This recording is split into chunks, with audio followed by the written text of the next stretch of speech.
இந்திரனை போற்றி. முதல் தற்கொலை படை வீரர் தளபதி நமது முப்பாட்டன் வீரர் சுந்தரலிங்கம் வழிவந்த தேவேந்திர குல இன காவலர் பசுபதி பாண்டியன் அவர்கள் வழிவந்த கண்ணபிரான் பாண்டியன் அவர்கள் வழிவந்து விழாவை தலைமையேற்று சிறப்பாக நடத்தி கொண்டிருக்கும் வழக்கறிஞர் முத்துவேல் அவர்களே மற்றும் பொறுப்பாளர்கள், இளைஞர் அணி அமைப்பாளர், மகளிர் அணி அமைப்பாளர் மற்றும் அனைத்து தேவேந்திர குல வேளாளர் அனைவரையும் வரவேற்று என்னுடைய மாலை வணக்கத்தை தெரிவித்துக் கொள்கிறேன். இதற்கு முன்பு தோழர் கா. பழனி ஐயா அவர்கள் பேசும்போது எனக்கெல்லாம் ரத்தம் சூடாயிருக்கு. இது காரணம் என்னன்னா, நான் சொல்ல போனா ஆர்மியிலேருந்து பார்த்தா ரிட்டையர்ட் ஆகி ஒரு 6 மாசம் ஆகுது. கேப்டன் ஆகி ரிட்டையர்ட் ஆகி வந்த ஒரு பாடுதான் நம்முடைய மக்கள் எந்த நிலைமையில் இருக்கான்னு பார்த்தா தெரியுது உனக்கு. இதுக்கு முன்னாடி நாடுன்னு அலைஞ்சேன். பாகிஸ்தான் எதிரி, சைனா எதிரி, பங்களாதேஷ் எதிரி, பர்மான எதிரி, இதை எதிரின்னு நினைச்சிட்டு அதைத்தான் நான் நினைச்சிட்டு இருந்தேன். இப்பெல்லாம் எதிரினா நம்ம வீட்டுக்குள்ளே உட்காந்துருக்காங்க இங்க. அது நம்ம குலத்துக்கு எதிரினா இது ஒரு பெரிய சொல்ல முடியாத வெக்கக்கேடு. அது எதிரி நம்மளுக்கு எதிரி இருக்கிறான்னா நம்மள்கிட்ட ஒரு ஒற்றுமை வேணும். அந்த ஒற்றுமை நினைச்சா நம்மள்ட்ட எதிரியே இருக்க மாட்டான். எதிரிய எப்படி வெல்லணும்னா நம்மளுக்குள்ள ஒற்றுமை இருக்கணும். நாங்க பாகிஸ்தானோட சண்டை போட்டாலும் சரி, கார்கில் சண்டை போட்டாலும் சரி, எல்லா இனத்தரும் சேர்ந்து தான் அந்த சட்டை போட்டு அந்த வெற்றியை ஜெயிச்சோம். ஆனா இங்க தமிழ்நாட்டில் தேவேந்திர குல வேளாளர்கள் ஒற்றுமை இல்லாத காரணத்தினால் நேர்மையானவர்கள் கொல்லப்படுகிறார். அவர் பேசும்போது எனக்கு அப்படியே இங்கெல்லாம் இப்படி எல்லாம் இருக்குதுன்னு அப்படியே ரொம்ப வேதனையா இருக்கு. ஒண்ணு அது காரணம் நம்மளோட தேவேந்திர குல வேளாளர்ல இளைஞர்கள். இதுக்கு முதல் படி அவர்களை வளர்த்து விடணும். அவங்களை வளர்த்து விட்டாதான் இன்னைக்கு நம்மளுடைய இனத்தை பாதுகாக்க முடியும்.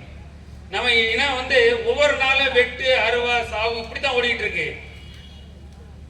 அது எத்தனை நாளைக்கு தான் ஓடிக்கிட்டு இருக்கும்.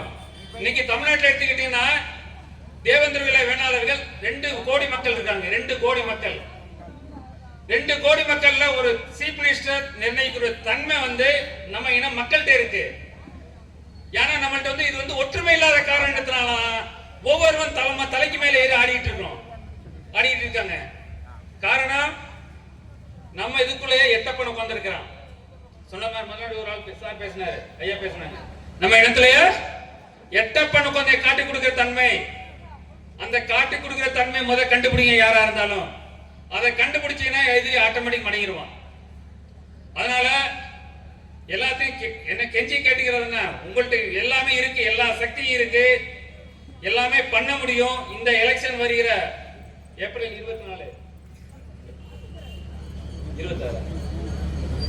24 வர ஏப்ரல் 23 தேவேந்திர குல வேளாளர் அனைத்து மக்களும் ஒற்றுமையா இருந்து நம்மளது குலத்துக்காக யாரு நல்லது செய்யறாங்களோ அவங்களுக்கு தேர்ந்தெடுத்து ஓட்டு போட்டு ஒரு நல்ல அரசியல் அமைப்பை உருவாக்குறதுக்கு பாடுபட வேண்டும்.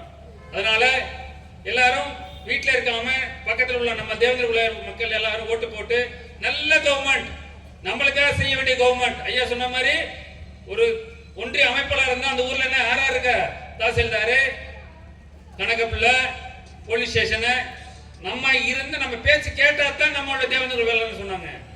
அதே மாதிரி நீ நம்ம அதை உருவாக்கிக்கணும். இறங்கினா தான் முடியும். இங்க பேச்சை கேட்டுட்டு இங்கிட்டு போய் பின்னாடி சைட்ல இருந்து இருந்தா வேலைக்கு ஆகாது. அதனால ஒற்றுமை என்னைக்கு ஒற்றுமையா இருக்கணும், பாடுபடணும்.